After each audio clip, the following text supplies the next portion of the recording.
In order to understand the primary thrust of this week's Torah portion, which is Pinchas, we need to turn back to last week's reading of Balak, where we learned that after God saved the Israelites from the curses of the sorcerer Balaam and transformed his words into blessings which we still say to this day, the Israelites still managed to fall away from God and attach themselves to the local deity called Baal Peor, and then, in a particularly interesting tone of voice, the Torah tells us that they began to have carnal relationships with the Moabites.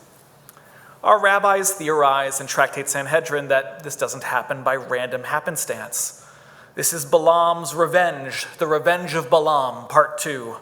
Having failed to entice God to destroy the Israelites, now Balaam gives Balak sage advice on how to instead maybe entice the Israelites, so that they will, of their own free will, violate the commandments, and then God, of God's own free will destroy them. His plan is a success. God is furious. A plague breaks out. Moses attempts to restore order, but finds himself stymied, until his great-nephew Pinchas, filled with zealous rage, kills a prince of Israel and the Moabite woman that he is involved with.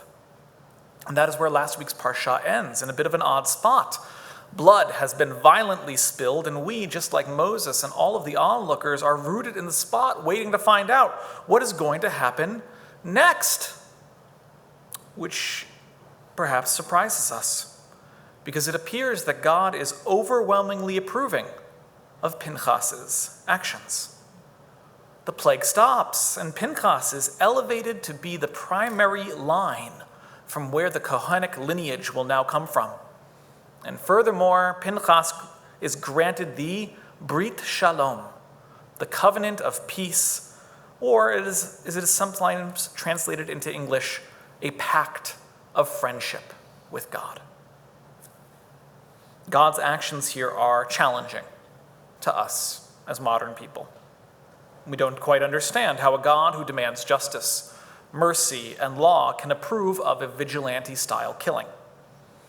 And even the Hasidic masters, who are famed for having the most generous reading of a verse possible, still struggle. One such teacher argues that Pinchas's killing is an attempt to mitigate a far greater loss of life. He argues that Balaam's plan has worked, and God is about to destroy the entire nation. Not even Moses can stop it, but Pinchas, by becoming a zealot on both a physical and a spiritual level, manages to seize and redirect the zeal of God to the people who deserve it. It is the sacrifice of a guilty few to save the innocent many, which is a choice that, the rabbi then continues on, says that sometimes doctors and leaders and generals make. And despite the skillful nature of the argument, and despite the fact that even our own intellectual acknowledgement that triage is a thing, and even if we can agree that, yes, sometimes people do bring this upon themselves, this is still an argument that does not remove this gnawing feeling of discomfort. And we know why Pinchas makes us uncomfortable, because it sets an explicit and uncomfortable precedent for acts of extreme violence in the name of religious zeal. We are a people of proof texts, and it is a disquieting thing that a violent zealot does not have to go very far to find direct endorsement in the Torah. And especially as a people who have oft been religious victims of persecution and violence, it's natural for us to get nervous when Torah can seemingly lead us down that same path.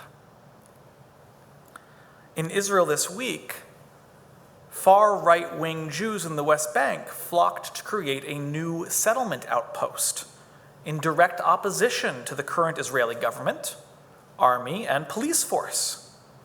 And nearly 1,000 families in over 7 locations brought building materials and sleeping bags and camping goods, and more to create, as they call them, the facts on the ground, which is to say that they argue and believe that there are enough Jewish people in Jewish settlements, in the parts of the West Bank that have been designated as part of a land which has Palestinian autonomy, then it will become impossible to ever dismantle these settlements, and there never will be then a Palestinian state.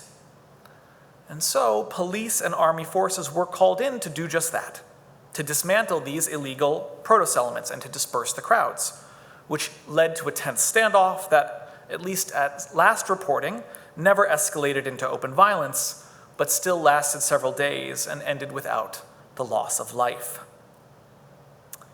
The zeal of this settler movement, which in this case scouted a non-developed area and then decided to build homes and residences on lands that it does not own, is not the zeal of the violent killing of the biblical Pinchas. It's not a one-for-one. And yet we feel zealotry.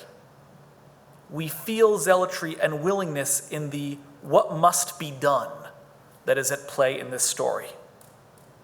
This will be a difficult task, said one woman interviewed in this proto-settlement.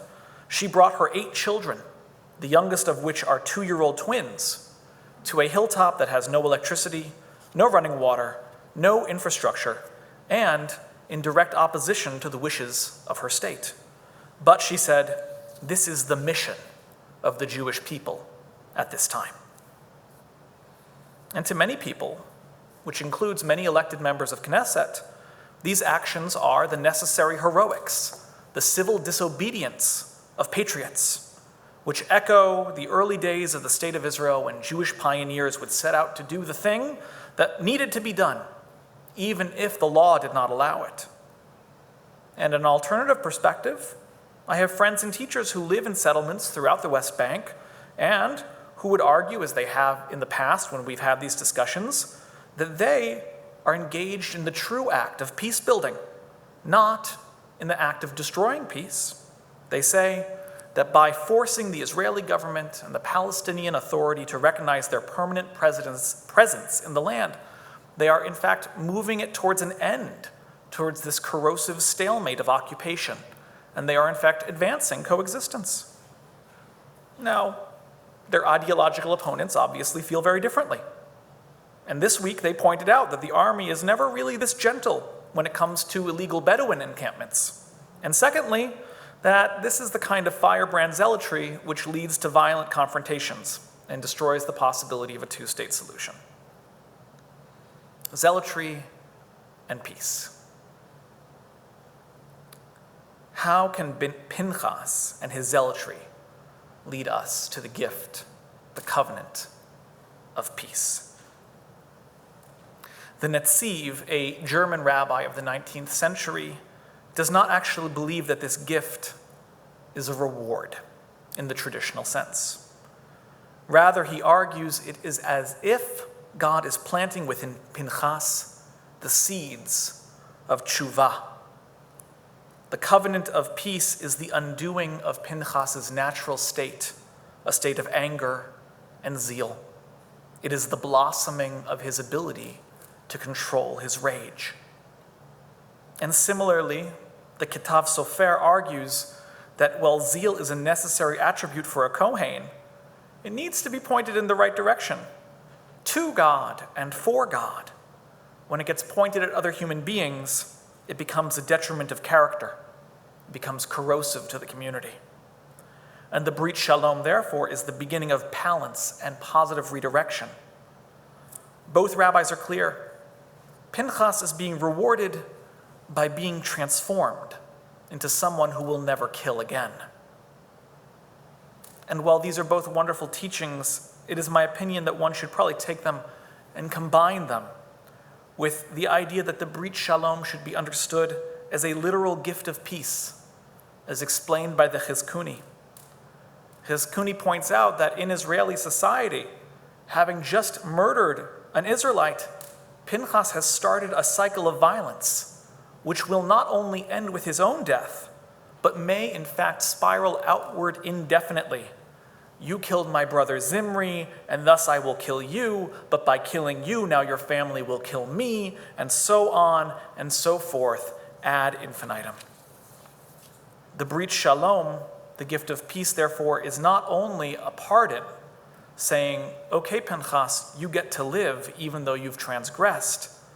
It is in fact a blessing that all who would have died in a cycle of violence are granted peace and life as well.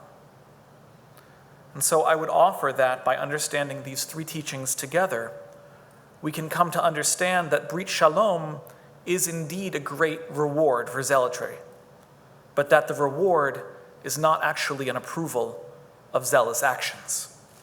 Rather, God continuously plants the seeds of peace, transformation, and forgiveness in all human beings and pushes us towards these outcomes with the offering of this gift, the gift of friendship and the Brit Shalom. And therefore, to embrace the Brit Shalom is the choice and the chance to break the cycle of violence. It is a Brit which is open to all, even the most zealous amongst us.